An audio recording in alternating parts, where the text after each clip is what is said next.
जय गुरुदेव, धन्य गुरुदेव।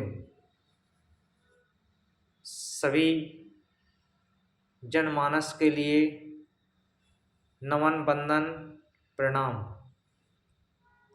संत शिरोमणि गुरु रविदास जी कहते हैं कि ऐसा चाहूं राज में मिले सबन को अन्न, राजा प्रजा संबसें रह रविदास प्रसन्न।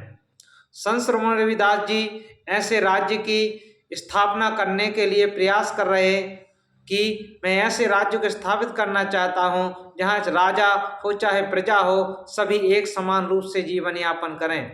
महापुरुषों का जो जीवन होता है समतावादी जीवन होता है, और हमारे जो महापुरुष हैं वो मानव जाति ही नहीं सारे संसार में समानतावादी विचारधारा को स्थापित करने के लिए प्रयास करते हैं। इसलिए हमें महापुरुषों के जीवन को, जो उनका आचरण है, उनके जीवन में जो उन्होंने अनुकरण किया, हमें उनकी विचारों को अनुकरण करके अपने जीवन में उतारने का प्रयास करना चाहिए।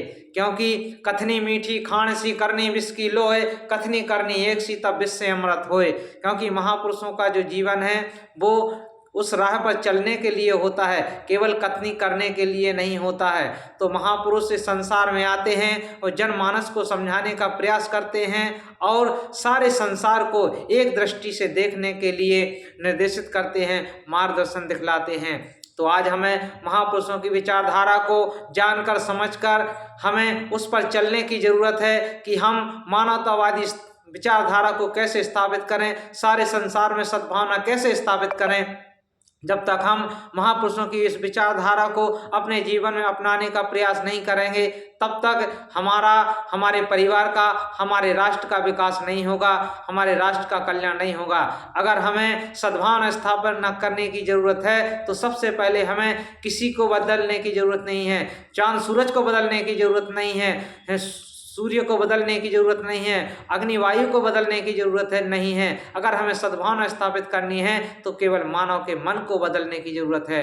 तो हम विचारधारा को बदलने का प्रयास करें, मानव की जो संकीर्णतावादी विचारधारा है उसमें परिवर्तन लाने के लिए प्रयास करें। तो हम महापुरुषों के विचारों को अपने जीवन में अनुकरण करके, महापुरुषों की विचारधारा को अपने जीवन में अपना करके मानवतावादी स्थापना, जो मानवतावादी विचारधारा है उसकी स्थापना करने के लिए निरंतर प्रयास करें। इसी के शब्दों के साथ जय भीम, जय भारत, जय संविधान, वंदे मातरम, जय गुरुदेव, धन्य गुरुदेव। सभी के लिए, सभी मानव जाति के लिए, सभी जन समुदाय के लिए वंदन, नमन, प्रणाम।